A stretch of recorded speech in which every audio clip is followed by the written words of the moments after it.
감사합니다. 오늘 말씀 요한복음 4장입니다. 우리가 아주 잘 아는 말씀인데요. 요한복음 4장 10절부터 14절까지만 우리가 한번 같이 봅니다.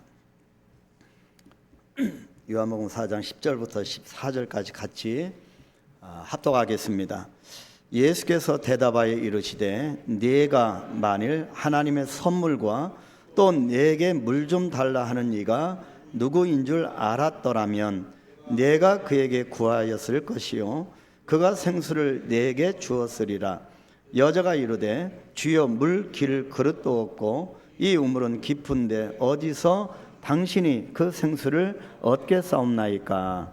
우리 조상 야곱이 이 우물을 우리에게 주셨고 또 여기서 자기와 자기 아들들과 짐승이 다 마셨는데 당신이 야곱보다 더 크니까.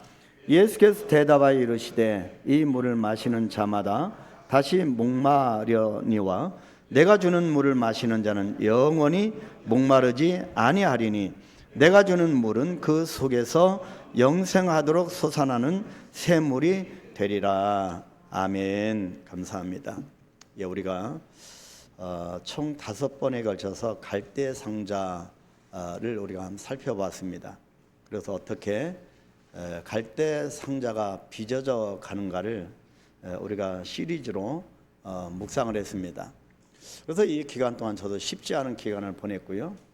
과연 목사가 무엇이고 우리 성도가 무엇일까?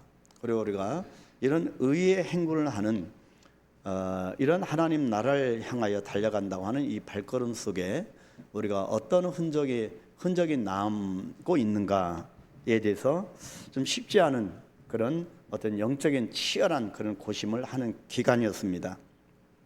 그런 가운데 또 하나님께서 이 권세에 대한 부분을 또 하나님께서 고민하게 하시고 기도하게 하셨습니다. 그래서 오늘 이번 주부터는 그간 갈대 상자가 빚어져가는 그런 모습들을 우리가 묵상을 했다면 오늘 이번 주부터는 생명 권세 시리즈를 통하여서 함께 여러분과 은혜를 나누려고 합니다. 과연 우리가 어떤 흔적을 남기고 있는가가 정말 중요하다고 여겨지고, 근데 이런 부분을 묵상할 때마다 참 한계에 부딪히기도 하고 또 많은 경우에 그런 비교 의식이 있어서 또 자기 자신을 괴롭히는 경우가 우리가 있음을 알 수 있습니다. 특히 여기 연세 드신 분들은 지난 과거를 회상을 안 할 수가 없지요. 그래서 그런 세월들을 회상하면서 그 흔적들을 어떤 흔적들이 남겼고, 특히 그 가운데 이 흔적 가운데 나의 삶의 흔적 가운데 어떤 열매가 지금 맺혀지고 있는가를 볼 때 어떤 때는 많은 회환이 들기도 합니다. 근데 하나님께서 그때마다 우리에게 위로를 주시고 힘을 주시는 것은, 저는 가끔 선교지 갈 때 참 어렵습니다. 여러 가지로 난관 어려움이 있는데 몽골에 가게 되면 그 흔적들을 통해서 그래도 열매가 이렇게 하나님이 맺히게 하셔서 그 열매들을 보는 그 기쁨이 정말로 큽니다. 또 한강교회도 마찬가지고요. 여러 가지 일들이 물론 있었지만 하나님께서 그 권세로 우리 한강교회를 이끌어 가시고 또 저와 여러분들을 하나님의 사람으로 이끌어 가시는 것을 볼 때 정말로 감사를 하고 기쁨에 충만하게 됩니다. 그래서 저도 많은 생각과 많은 어떤 고심들이 있고 많은 기도가 유화 때마다 또 내 자신이 어떤 정체성이 흔들려져 버리는 그런 어떤 이해 못하는 일들이 있을 때마다 결국에는 나는 하나님의 사람이구나, 이 홍해를 통과시키시는 하나님의 그 목적 가운데 내가 하나님의 사람으로 갈대 상자로 만들어져 가는구나. 그래서 나는 오직 이 세상에 하나님과 나와의 관계가 남는구나. 그래서 오늘도 하나님의 사람, 목사이기 전에 하나님의 사람으로 그리스도인으로 그렇게 빚어져가는 그런 모습을 보면서 하나님 앞에 또 감사하게 됩니다. 자, 그래서 오늘 이 말씀을 통해서 이 생명 권세 시리즈인데, 여러분 권세에는요 2가지가 있습니다. 세상 권세와 생명 권세입니다. 우리가 치열하게 이 부분에서 이 영역 속에 양쪽 영역 속에서 우리가 좀 고민했으면 좋겠습니다. 그냥 교회 나오고 신앙생활을 하는 것이 아니라 그냥 주어진 삶을 살아가는 것이 아니라 자, 세상 권세는 뭐고 생명 권세는 무엇일까? 나는 어느 권세 영역에 속하고 있는가? 그 부분을 치열하게 한번 고민하는 시간 되었으면 좋겠습니다. 그래서 우리가 갈대상자도 진정으로 출애굽되어 있는가? 우리 몸은 지금 출애굽되어 있는데 우리 영혼은 아직도 애굽 땅에 머물러 있는 그런 모습인가? 연이어서 이 권세, 생명 권세 시리즈를 통해서 내가 어느 영역에 속해 있는가?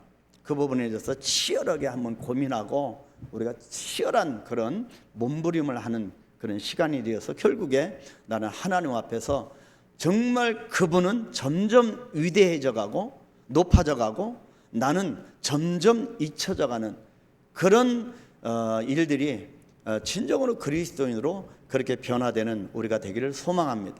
그래서 이 부분이 저에게서 굉장히 어떤 붙들고 씨름하는 그런 부분이었습니다. 결국에 결론은 그분은 점점 위대하고 광대하고 그분이 높아가고 나는 아무것도 아닌 그냥 잊혀져 가는 그런 존재로 그렇게 나아가는 것이 바로 생명권세다, 그렇게 깨달음이 왔습니다. 그래서 세상 권세는요, 세상에 속한 권세를 말하고 생명 권세는 하나님께 속한 권세를 말합니다. 여러분은 지금 어떤 권세에 속해 계십니까? 자, 누가복음 18장 9절부터 14절, 좀 꽤 긴 본문인데 좀 화면 좀 넘겨주시고요. 한번 여러분 보십시오. 자, 여기는 두 부류의 두 사람이 등장합니다. 바리새인과 세리입니다. 바리새인은 세리와의 끊임없는 비교입니다. 그래서 이 비교를 속에서 자기 자신을 발견하고 자기 자신을 내세웁니다. 다른 사람과 비교해서 자신이 의롭고 더 나은 사람이라고 여긴 것입니다. 그런데 세리는 다릅니다. 세리는 하나님 안에서 자기를 발견합니다. 자, 이 바리새인은 이 세리와의 비교를 통하여서 자기 자신의 이 우월함을 그렇게 강조하고 싶은 것이고, 이 세리는 사람과의 관계가 아니고 하나님 앞에서 자기 자신을 본 겁니다. 그래서 세리는 하나님 보시기에 자기 삶이 너무 부끄러운 겁니다. 죄인이고 아무것도 아니고 너무너무 부끄러워서 내세울 것 하나 없는 자기 모습을 보고 그렇게 부끄러워서 하늘을 우러러서 감히 눈을 들지 못했다고 합니다. 이런 고민이 우리에게 있어야 한다는 거죠. 과연 나는 누군가? 자기 자신이 철저하게 깨어지는, 아무것도 아닌 존재임을 철저하게 깨어지는 과정이 있어야 한다는 것입니다. 그래서 이 두 사람의 이야기는 권세에 대한 이야기입니다. 누가 잘났고 누가 우월하냐라고 하는 그런 비교에서 오는 그런 부분이 아니라 이 두 사람 이야기는 권세에 대한 이야기입니다. 어떤 사람이 세상 권세의 사람이고 또 누가 생명 권세의 사람인지를 분명하게 보여줍니다. 권세에 대해서 생각해 보지 않았다고 말씀하시는 분들도 있습니다. 그냥 교회 다니고 그냥 기도하고 헌금하고 전혀 나는 권세에 대해서 별로 관심이 없다라고 말하시는 분들도 종종 있습니다. 그렇습니다. 우리도 이전에는 생명 권세를 알지 못했습니다. 세상 권세 안에서 세상 권세를 세우는 것이, 세상의 관점 기준에서 이 세상의 가치를 세우는 것이 우리 인생인 줄로 알았기 때문입니다. 그런데 예수님은 우리에게 하늘 권세, 생명 권세가 있다는 것을 알려주시고 저와 여러분을 생명 권세로 초청하고 계십니다. 아무리 우리가 교회를 오래 다녀도 신앙생활을 오래 한다고 해도 이 권세 이야기를 놓치면 우리가 복음의 핵심을 놓친다는 겁니다. 오늘 본문의 사마리아 여자의 이야기도 권세 이야기입니다. 여자가 속했던 이 우물가의 여인, 이 사마리아 여자가 속했던 세상 권세를 보여줍니다. 지금 이 사마리아 여인은 세상 권세에 완전히 붙들려 살아갔던 여인이었습니다. 이 땅의 것으로 그렇게 영향을 받고 그렇게 살았던 겁니다. 성경은 이 여자가 남편에게 5번이나 버림을 받았다고 합니다. 남편이 5이 있는데 그 지금 남편도 자기 남편이 아니라고 합니다. 유대인들에게 이혼의 권리는 여자에게 있는 거 아니고 남자에게 있었습니다. 그런 남자한테 버림받으면 어쩔 수가 없는 겁니다. 여자는 왜 버림을 받았을까요? 여자의 비극은 무엇 때문이었을까요? 우리는 처절하게 내 자신의 모습을 투영시켜서 한번 이 여인의 모습 속에서 내 자신을 보기를 원합니다. 이 여자의 비극, 왜 버림을 받았을까? 바로 세상 권세 때문입니다. 아직도 내가 예수 그리스도를 믿는데 예수님의 말씀대로 살아가지 않고 세상 권세에 붙들려 살기 때문입니다. 세상의 기준에서 부족하고 못나고 연약하기 때문에 버림을 받지 않았을까요? 세상 권세 기준으로 보았기 때문입니다. 그런데 여자가 예수님을 만나게 됩니다. 세상 권세 아래에서는 신음하는 삶을 살 수밖에 없었던 이 여자에게 어떤 일이 일어났다는 겁니까? 희망이 없고 계속 남편이 바뀌고 버림을 받고 그런 비극적인 삶을 아무런 미래가 없는 것처럼 보여지는 이 여자에게 어떤 일이 벌어진 것입니까?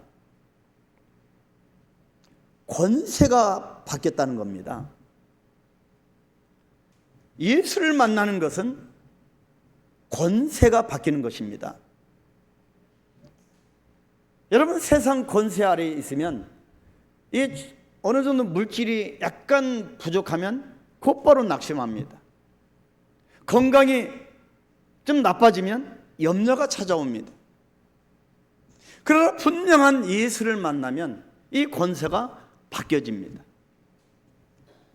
세상 권세가 생명 권세로 바뀌어지는 겁니다.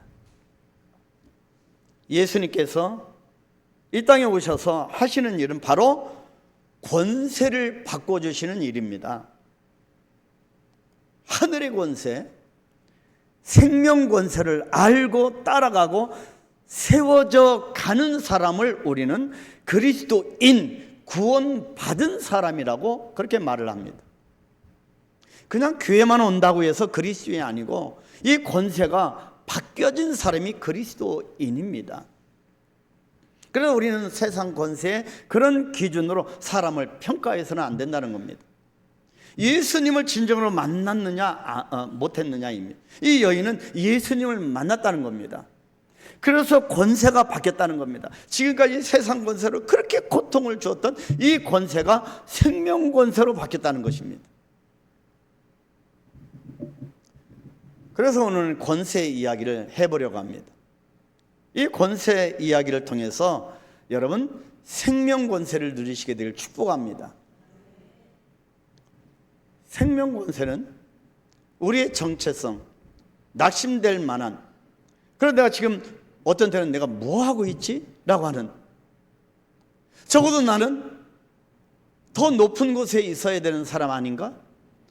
그런 어떤 욕구를 다 내려놓게 되어지고 오직 하나님 앞에서 하나님의 사람으로 만들어져 가는 겁니다.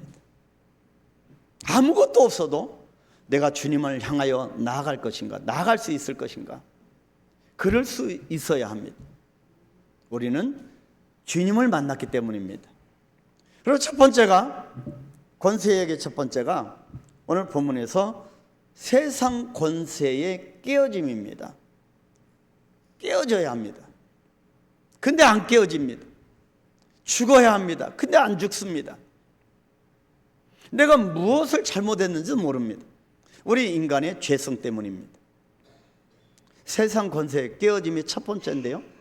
자, 오늘 말씀에서 우리가 가장 주목해야 할 말씀은 예수님께서 이미 그 우물가에 계셨다는 말씀입니다. 예수님이 이 사마리아 우물가의 여인보다 먼저 우물가에 계셨습니다.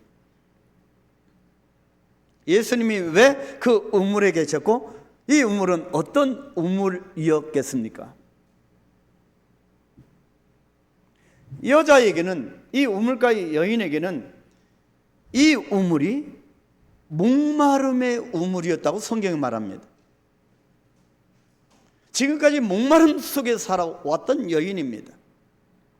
그것이 본문 13절, 예수께서 대답하여 이르시되 뭐라고 합니까? 이 물을 마시는 자마다 다시 목마르려니와. 이 우물은 마셔도 목마를 것이라는 겁니다. 그리고 갈증의 우물이었습니다. 이 여인은 목마름의 우물에 날마다 가서 물을 길러 온 여인이에요. 그런 삶을 살아갔던 여인이었습니다. 여자는 이 우물에 와서도 여전히 목마릅니다. 인생에서 넘어진 사람은, 세상에서 쓰러진 사람은 우물에 와서도 목이 마릅니다. 여자의 목마름, 그래서 인생의 목마름이고요, 사람에 대한 목마름입니다. 주변 사람을 왜 안 만났겠습니까? 주변 사람을 만났어도 참 만족과 쉼이 없었던 겁니다. 이런 부분에서 우리 한강교회는 영혼들이 와서 참 만족과 쉼을 얻는 공간일까? 우리 한강교회를 구성하고 있는 저와 여러분들은 외지인들이 들어왔을 때 정말 그들에게서 예수 그리스도를 그들이 발견할 수 있을까? 자, 그런데 성경은 이 우물에 예수님이 여자보다 먼저 가 계신다고 말씀합니다. 예수님은 나보다 먼저 내 삶의 목마른 우물에 계시는 분입니다. 내가 느끼든 못 느끼든 늘 언제나 항상 나의 목마름의 그 장소에 예수님이 먼저 가 계십니다. 이것은 예수님이 우리를 향하신 선수적 사랑입니다. 먼저 사랑입니다. 우리가 예수님을 사랑하는 것보다 예수님이 먼저 우리를 사랑하시는 사랑입니다. 이런 예수님을 만날 때 믿음으로 우리는 이런 고백을 하게 됩니다. 예수님이 나의 우물에도 계심을 믿습니다. 세상은 목마른 사람에게 왜 당신만 목이 마르냐고 힐난하지만 예수님은 목마른 사람보다 더 먼저 그 목마름에 우물에 가 계시는 겁니다. 왜 예수님은 그 우물에 계시는 걸까요? 우연히 지나가는 길일까요? 예수님이 왜 사마리아 이 수가성의 이 여인의 이 우물에 먼저 가 계셨을까요? 우연이 아닙니다. 예수님은 분명한 하나님의 섭리와 계획을 갖고 가시는 겁니다. 그래서 예수님은 이 우물에서 여자를 만나서 할 일이 있으신 겁니다. 저와 여러분에게도 예수님이 하고 싶으신 일이 있는 겁니다.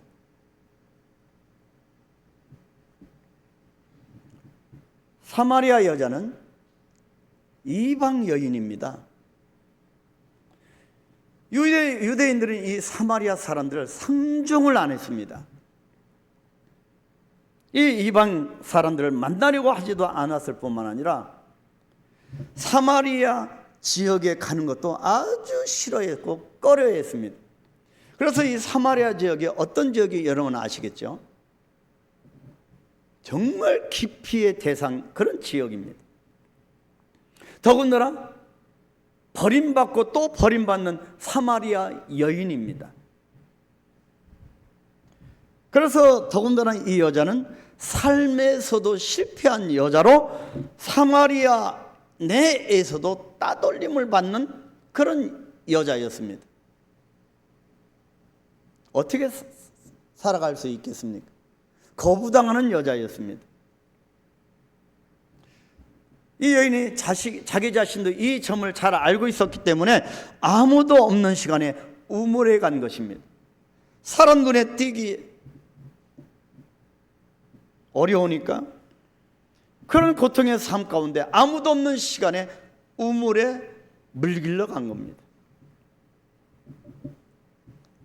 여자 안에, 우물가의 여인 안에 이미 그런 절망이 있었던 겁니다.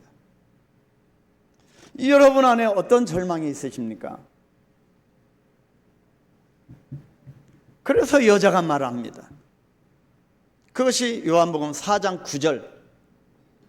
사마리아 여자가 이르되 당신은 유대인으로서 어찌하여 사마리아 여자인 나에게 물을 달라 하나이까? 이는 유대인이 사마리아인과 상종하지 아니함이로라. 그래서 이 우물가의 여자는 자신이 세상에서 심하게 거부를 당하고 있음을 너무나도 잘 알았던 겁니다. 그런데 주님은 이런 여자를 찾아가시고 만나주셨지요.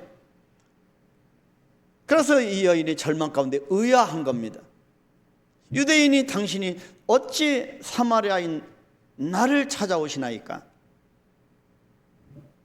예수님이 왜 이 여인을 만나시고 찾아가십니까? 왜입니까? 왜 예수님이 저와 여러분을 찾아오셨습니까? 여러분, 내가 예수를 믿은 겁니까? 아닙니다. 착각하면 안 됩니다. 예수님이 먼저 찾아오신 겁니다. 여자에게 생명 권세를 알려주시기 위함입니다. 여자가 지금까지 살아왔고 실패했던 세상 권세가 아닌 하늘 권세, 생명 권세가 있음을 알려주시기 위해서 오신 겁니다. 그렇다면 저와 여러분들은 이 생명 권세를 예수님으로부터 받았다면 생명 권세를 붙들고 살아가야 하는 것이 맞습니다. 그래서 가치가 이 세상 권세의 가치와 그런 비본질적인 그런 부분들을 이제는 우리는 깨트려야 하는 것이죠. 세상 권세 깨트림을 위해서 예수님이 오신 겁니다. 우리 한강교회는 세상 권세의 기준을 내려놓아야 합니다. 그 내려놓기 위해서 치열한 자기 자신의 싸움을 해야 합니다.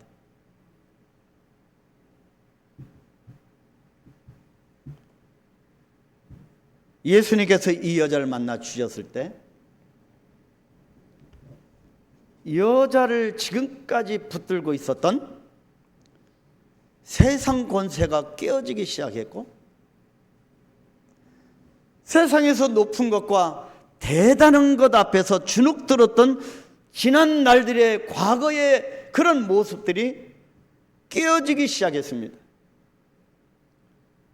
과거의 그런 족쇄들이 나를 꼼짝 못하게 했는데 그 부분들이 깨어지게 된 겁니다.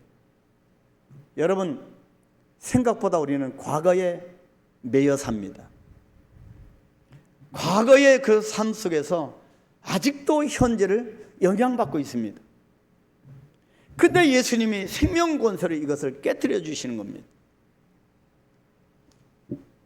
아직 과거의 문제가 해결되지 않았습니까? 아직 출애굽의 그런 놀라운 은혜가 아직 임하지 않았습니까? 깨뜨려야 합니다. 예수님이 이 여자를 만나 주셨을 때, 그래서 이 여자는 완전히 세상 권세가 깨어졌습니다. 여자를 절망케 했던 것들이 예수님을 만나자 즉시 깨어진 겁니다. 또 대표적인 인물이 또 누가 있을까요? 성경에 사도 바울입니다. 사도 바울이 이렇게 고백합니다. 빌립보서 3장 8절로 9절. 우리 한번 화면 보시고 같이 읽으실까요? 또한 모든 것을 해로 여김은 내 주 그리스도 예수를 아는 지식이 가장 고상하기 때문이라. 내가 그를 위하여 모든 것을 잃어버리고 배설물로 여김은 그리스도를 얻고 그 안에서 발견되게 하려 함이니, 내가 가진 의는 율법에서 난 것이 아니요 오직 그리스도를 믿음으로 말미암는 것이니 곧 믿음으로 하나님께로부터 난 것이라. 지금 바울도 예수님을 만나고요, 지금까지 자랑하던 세상 권세가 다 배설물로 여겨졌고 세상 권세가 다 깨어진 겁니다. 여러분, 바울이라고 하는 사람이 그전에 사울로 살아갈 때 얼마나 대단했습니까? 족보를 봐도 누구에게도 뒤지지 않는 그런 문중의 유명한 명문 가문이었고, 지식도 마찬가지고 그 시대에 내놓으라는 당대의 지식인이었고 이런 사람이었습니다. 근데 이런 것들이 예수를 아는 지식의 가장 고상함을 깨닫고 세상 권세가 깨어지게 된 겁니다. 그래서 세상에 있었던 모든 지금까지 자기를 감싸고 있었던 그런 부분들이 다 배설물로 여겼다. 그리스도를 얻고 주님 안에서 발견되기 위함이라고 합니다. 그래서 세상 권세가 바울에게 깨어진 겁니다. 예수님의 나라가 임하면 세상 권세는 깨어지게 되어 있습니다. 그래서 우리가 기도하는 것은 주님께서 임하는 겁니다. 주님께서 나에게 임재하시면 나를 괴롭혔던 세상 권세가 깨어집니다. 세상 권세가 아무리 높아도 예수님의 권세를 따라갈 수 없기 때문입니다. 하나님의 권세를 생명 권세로 합니다. 왜냐하면 생명 권세는 살리는 권세이고 일으키는 권세이기 때문입니다. 사랑해 주는 권세입니다. 반대로 세상 권세는 비교하고 차별하고 절망케 하는 권세입니다. 이 두 권세 중에서 여러분 어떤 권세 속에 살아오셨습니까? 나뿐만 아니라 다른 사람에게 절망케 하는 권세 속에, 세상 권세 살아오셨습니까? 아니면 세워주고 일으켜주고 동행하는 그런 권세 속에 살아오셨습니까? 하나님의 권세를 그래서 생명 권세로 하는 것입니다. 예수님을 만나니 이 수가성의 여인의 권세가 바뀌어지게 된 겁니다. 살리고 일으키고 세워주시는 예수님의 생명 권세 안으로 들어가게 된 겁니다. 그래서 진정으로 주인이 바뀌어집니다. 통치자가 예수님으로 바뀌어졌습니다. 예수님이 바로 이런 일을 하시기 위해서, 이 세상 권세를 깨뜨리시기 위해서 이 우물에 먼저 가 계신 겁니다. 목마른 내 인생의 우물에 오셔서 하시는 일은 생명 권세를 주시기 위함이었던 것입니다. 세상 권세가 깨어짐을 보시기를 축복합니다. 과거로부터 지금까지 나를 옥죄이는 이 세상 권세가 예수님을 진정으로 만남으로 깨어지게 되기를 축복합니다. 세상 권세가 깨어지면 두 번째로 생명 권세가 열려집니다. 예수님과 여자의 대화가, 오늘 본문 말씀은요, 예수님과 여자의 이 대화가 계속 이어지고 있습니다. 참 이것이 은혜입니다. 대화가 끊어지지 않고 계속 이어지고 있다는 것입니다. 이 대화는 우리에게 많은 것을 돌아보게 합니다. 저는 이 예수님과 수가성의 여인의 사마리아 이 여인의 이 대화를 읽고서 깊이 묵상을 해봤습니다.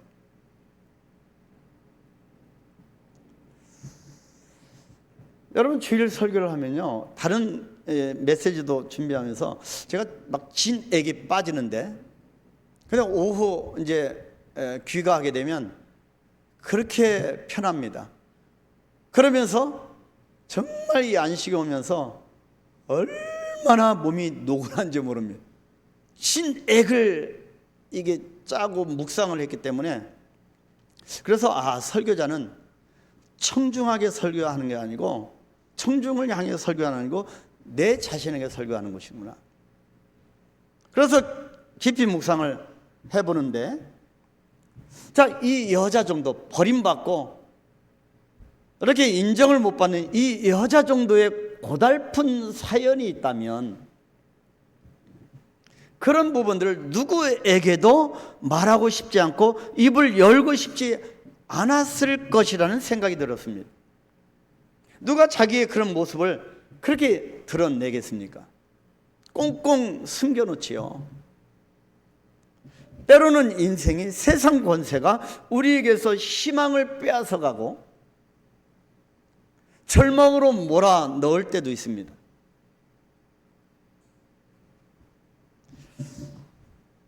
그런데 여자의 입이 열리고 마음이 열린 겁니다.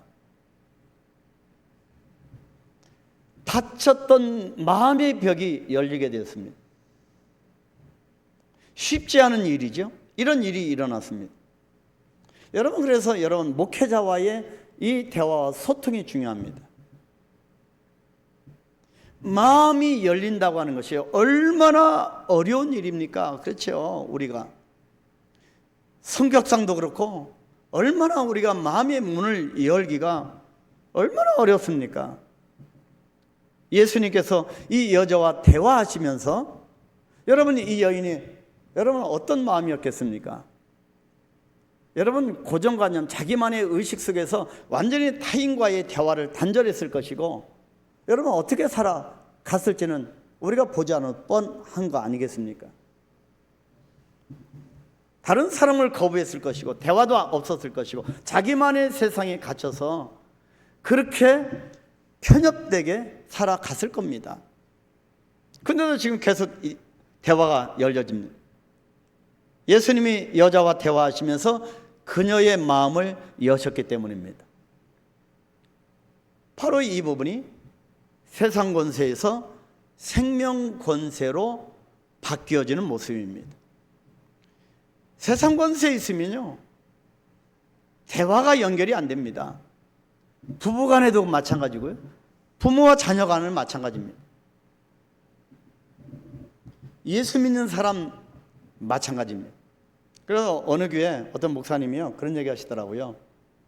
교회 막 여선교회 있다고 그래요. 여선교회 회원들끼리 얼마나 시끄러운지 이렇게 들어보니까 뭘 여선교회 사업을 하는데 이렇게 혼란이, 분란이 있다고 그랬어요. 근데 어떤 권사님이 그러시더래요. 야, 우리 주님 빼고 은혜 빼고 다 빼고 얘기하자. 그러니까 누구도 얘기를 안 하더랍니다. 이런 모습입니다. 교회 안에서도요, 주님 이름 빼고 은혜 빼고 얘기하자는 게 말이 됩니까? 이만큼 우리는 마음의 문이 안 열려지는 겁니다. 아직도 세상 권세에 우리가 묶여 있기 때문입니다. 자, 생명 권세가 열려지는데 어떻게 열려졌습니까? 첫 번째 모습을 보니까 용납입니다. 받아들여 줌입니다. 예수님께서 여자를 받아들여 주신 겁니다. 내가 어떤 사람을 용납하지 못할 때 우리는 그 사람과 대화하기가 어렵습니다. 이뿐 아니라 내가 용납하지 않을 때 상대방도 나와 대화하고 싶지 않아 합니다. 용납한다는 것이 그렇게 중요합니다. 그 용납의 문제입니다. 예수님이 진실로 용납하고 계심을 이 여자가 느꼈기 때문에 이 여인도 예수님과 대화를 계속하게 된 것입니다. 그래서 생명권세는 용납하는 것입니다. 예수님이 이 땅에 오셔서 자기를 깨뜨려서 내어주신 겁니다. 십자가에 피 흘리심으로 십자가의 용납으로 이 여인을 용납해 주신 겁니다. 그래서 예수 믿는다고 하는 것은 끝까지 십자가를 붙드는 것이구나. 한 영혼 한 영혼이 십자가를 붙들게 해주는 것이구나. 교회의 진정한 부흥이 무엇일까요? 아무리 기도해봐도 사람이 숫자가 채워지는 것이 아니라 그리스도인 예수님의 제자가 많아지는 것입니다.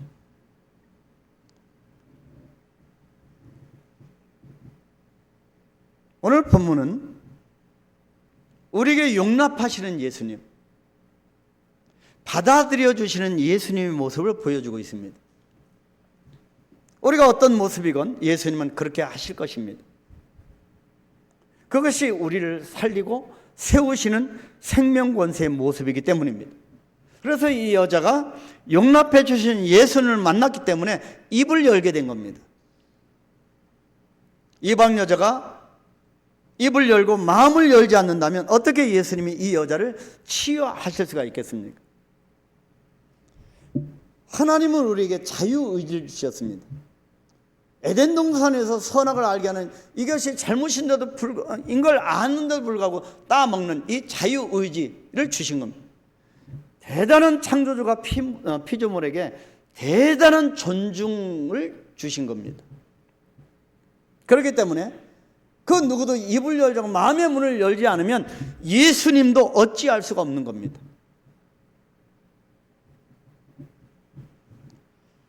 용납해 주시는 예수님을 만날 때만 비로소 자신 안에 있던 세상 권세는 무너지기 시작하고 생명 권세가 세워지기 시작하는 겁니다. 여러분의 삶에 생명 권세가 풍성히 열려지는 은혜가 임하기를 축복합니다. 두 번째는 용납 받아들일 줌인데 두 번째는 생명으로 이끄심입니다.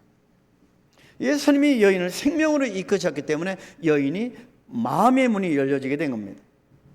여자를 만나신 예수님은 여자에게 말씀하시죠. 뭐라고 하십니까? 요한복음 4장 16절 이르시되 가서 내 남편을 불러오라. 여러분 이 말씀을 한번 깊이 생각해 보십시오. 예수님이 여인에게 치부를 드러냅니다. 내 남편을 불러와라. 정말 놀라운 말씀입니다. 다른 사람의 치부를 드러내는 일이기 때문에 정말 어려운 말씀입니다. 여러분이 이 시대에 이런 치부를 드러내면 교회에 남아있을 사람은 없습니다. 다 떠납니다. 그죠? 근데 예수님이 여인에게 그렇게 말씀합니다.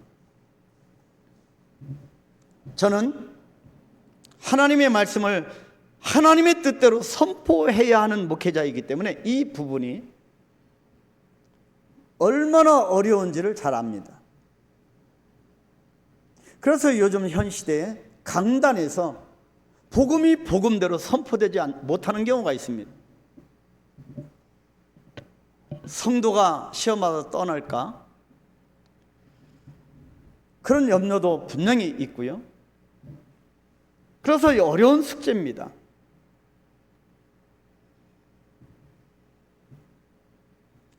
아무에게나 이렇게 말할 수는 없겠지요. 그런데 분명한 것은 복음 안에서 이 단계를 겪어내야 살아나게 되어 있습니다. 복음 안에서 이 분명한 이 복음의 진리 가운데 해결받지 못하면 어디를 가도 마찬가지입니다. 우리 한강교회가 그런 부분을 해결받는 교회가 되기를 소망합니다. 이 단계를 겪어내야 내 죄성이 다 도려내지는 이 단계를 겪어내야 살아납니다.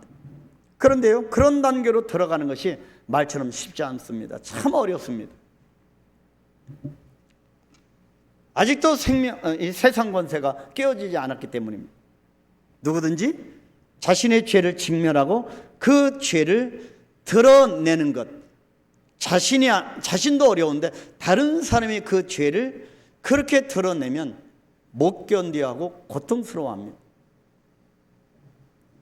하나님이 주시는 말씀으로 받지 못합니다. 그런 이야기를 해주게 되면 그 사람과 오히려 문제가 생길 때가 더 많습니다. 잘못된 것을 말해줄 땐 뉘우치고 이 단계만 넘으면 다시 일어날 수 있을 텐데 그 말을 해주는 것이 참 어려울 때가 있습니다. 이것이 목회자의 고뇌입니다. 오늘 본문에서 예수님은 여자에게 구체적으로 말씀하십니다. 요한복음 4장 17절 18절 여자가 대답하여 이르되 나는 남편이 없나이다. 예수께서 이르시되 네가 남편이 없다는 말이 옳도다. 너에게 남편 5이 있었고 지금 있는 자도 내 남편이 아니니 내 말이 참되도다. 예수님은 왜 이런 치부를 드러내는 감추고 싶은 이런 방법을 사용하시는 걸까요? 누구든지 자신의 죄를 보지 않고는 생명으로 들어갈 수 없기 때문입니다. 정말 힘든 작업이지만 말씀으로 내가 수술받지 않고 예수님도 이 여인의 이런 부분을 드러내서 수술하지 아니하면 생명 권세로 들어갈 수가 없기 때문입니다. 그래서 항상 어떤 분들은 문턱에서만 세상 권세에서 생명 권세로 나아가는 문턱에서만 주저앉는 경우가 많습니다. 예수님의 목적은 이 여인을 평생 고통 가운데 살아왔던 이 여인을 생명으로 인도하는 일인데 그것은 오직 자신의 죄를 보는 것을 통해서만 이루어지기 때문입니다. 그래서 이 여인을 사랑하시는 예수님이 그 아픔도 드러내시는 겁니다. 하나님이 없이 세상 권세만 가득한 사람을 살리시는 방법은 오직 이것밖에 없습니다. 그래서 제가 좀 단호하고 좀 쌀쌀맞고 그렇게 보인다 할지라도 메시지 속에서 하나님이 주시는 말씀으로 알고 내 자신의 그런 치부를 발견하고 드러내놓고 예수님께로 나아가시기를 축복합니다. 그래야 진정한 생명의 권세가 펼쳐지게 되어 있습니다. 그래서 예수님은 이 여자의 죄를 그냥 넘어가지 아니하시는 겁니다. 우리 한강교회도 어그러지고 잘못된 거 있으면 치유받아야 합니다. 그래서 생명권세로 나아가야 합니다. 예수님은 이 여자가 얼마나 세상 권세를 따라간 사람인지를 보여주십니다. 철저하게 이 여인이 어떤 여인인지 신란하고 비난하기 위한, 정죄하기 위함이 아니라 생명권세를 주시기 위해서 이 여인이 세상 권세를 따라가고 어떻게 살아왔는지를 보여주시는 겁니다. 그래서 가끔씩 저와 여러분은 지나간 발자취를 돌아보는 것도 유익이 있습니다. 내가 얼마나 형편없이 살았는지, 얼마나 하나님 뜻과 거리가 먼 그런 삶을 살았는지, 내 자신의 자화성을 똑바로 직시하고 하나님 앞에 깨어질 필요가 있습니다. 철저하게 깨어져야 생명 권세의 은혜가 부어지기 때문입니다. 그래서 예수님은 이 여자에게 생명 권세를 허무시고 생명 권세, 세상 권세를 허무시고 생명 권세를 열어 주신 것입니다. 그래서 세 번째가 생명 권세를 세우기입니다. 여러분이 이제 예수님이 십자가의 죽으심을 통하여 이루어 주신, 열어 주신 생명 권세를 여러분 삶 가운데 세우셔야 합니다. 본문에서 예수님이 원하시는 것이 있습니다. 여러분 보여지십니까? 예수님이 무엇을 원하십니까? 세상 권세를 깨뜨림과 허무심은 생명 권세를 세우기 위함이라는 겁니다. 예수님의 목적은 저와 여러분을 세워주시는 것입니다. 우리에게 생명 권세가 세워지는 겁니다. 우리 삶 속에서 이 생명 권세가 왕노릇하게 하는 겁니다.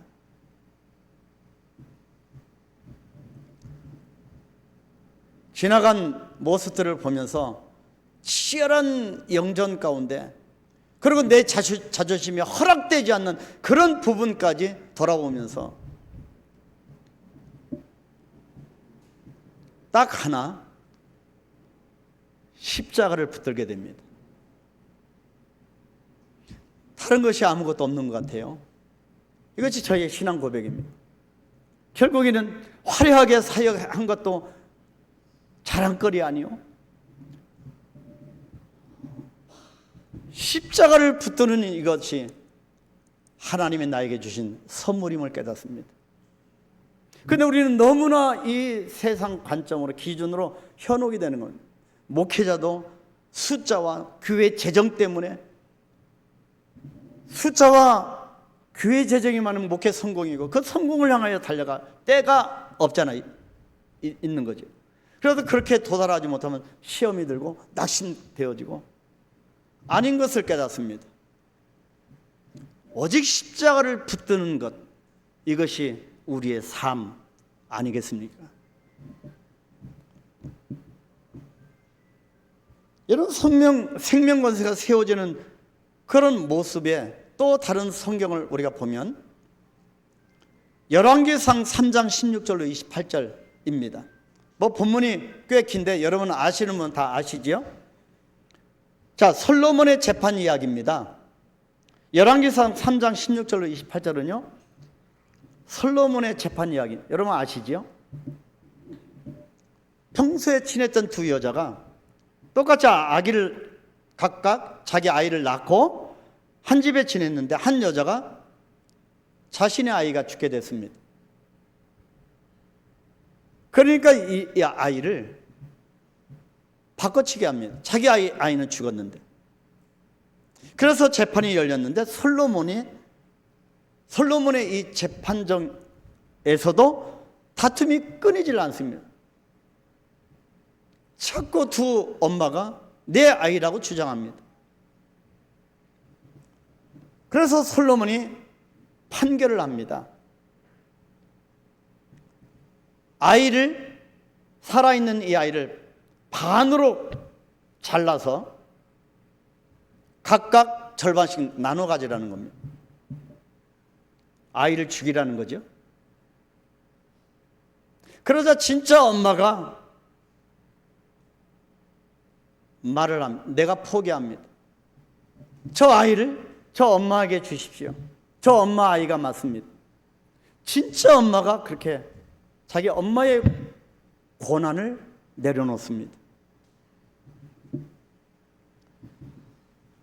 아이를 저 여인에게 주십시오.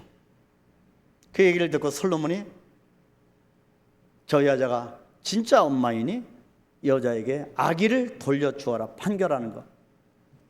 여러분 성경을 잘 아십니다. 여러분 이 열왕기상 3장 16절로부터 28절 이 솔로몬의 재판 이야기를 여러분은 무슨 말씀으로 읽으셨습니까? 어떤 말씀으로 이해하고 계십니까?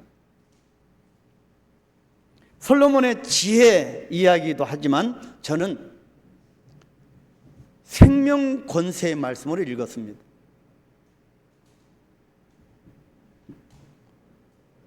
두 종류의 사람 이야기 아닙니까? 세상 권세의 사람과 생명 권세의 사람 이야기입니다. 이 이야기 속에 두 권세의 말씀이 나옵니다. 세상 권세의 모습은 내 아기가 죽으니 다른 사람의 아이와 바꿔치기 하려고 하는 그런 권세입니다. 움켜쥐려고 하는 권세입니다.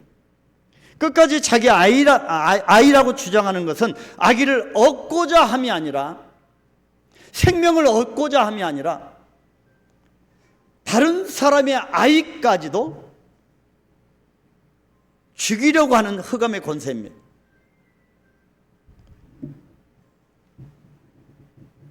단순히 이 아이를 얻고자 함이 아니고 다른 사람의 아이까지도 죽이려고 하는 흑암의 권세입니다. 세상 권세가 이렇게 무섭습니다. 그래서 성경은 세상 권세를 사망 권세라고 합니다.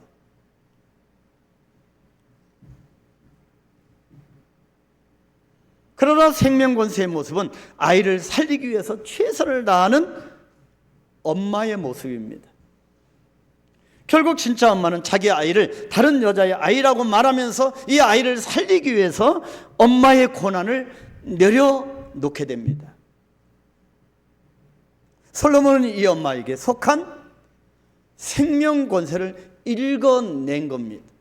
그 생명 권세를 읽어낸 솔로몬도 지혜의 왕이었고, 이 생명을 살리는 이 여인도 생명 권세 속에 있었던 여인이었습니다. 우리 한강교회가 이런 생명 권세 아래 있게 되기를 소망합니다. 열왕기상에 나오는 두 엄마의 이야기는 바로 저와 여러분들의 이야기입니다.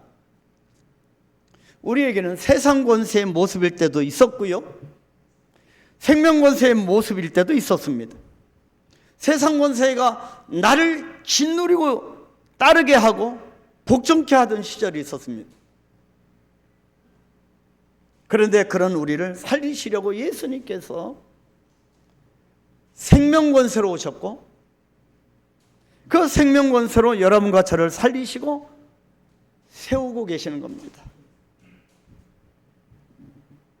우리에게 생명 권세를 세우시기 위해서 십자가에 자신을 내어주신 예수님을 찬양하고 경배해야 할 것입니다. 오직 예수님의 진심, 예수님의 진심은 사마리아 여인과 같은 생명 권세 속에서 아직도 있는 저와 여러분을 생명으로 세우시려고 하십니다. 이것이 은혜입니다. 오늘 말씀 중에서 중요한 말씀이 본문 10절입니다. 같이 읽겠습니다. 예수께서 대답하여 이르시되 내가 만일 하나님의 선물과 또 내게 물 좀 달라 하는 이가 누구인 줄 알았더라면 내가 그에게 구하였을 것이요 그가 생수를 내게 주었으리라. 예수님이 나는 너에게 온 하나님의 선물이라고 말씀하십니다. 여자를 살리시는 말씀이고 이것이 저와 여러분을 살리시는 말씀입니다. 예수님은 하나님의 선물로 우리에게 오셨습니다. 어떤 선물입니까? 생명 권세입니다. 여자를 생명 권세에서, 세상 권세에서 생명 권세로 세워주시는 말씀입니다. 본문 13절 14절 다시 읽겠습니다. 예수께서 대답하여 이르시되 이 물을 마시는 자마다 다시 목마르려니와 내가 주는 물을 마시는 자는 영원히 목마르지 아니하리니 내가 주는 물은 그 속에서 영생하도록 솟아나는 샘물이 되리라. 아멘. 아멘. 절망 중에 가장 큰 절망은 자기 절망이라고 합니다. 스스로 거꾸러지는 겁니다. 자기 스스로 무너져 버리는 겁니다. 세상 권세가 아직도 나에게 너무 커서 그렇습니다. 그런데 예수님께서 그 여자에게 생명으로 다가가셨습니다. 그래서 이것이 선물이고, 그래서 이것이 은혜입니다. 예수님을 만나야 드디어 생명 권세로 세워지게 됩니다.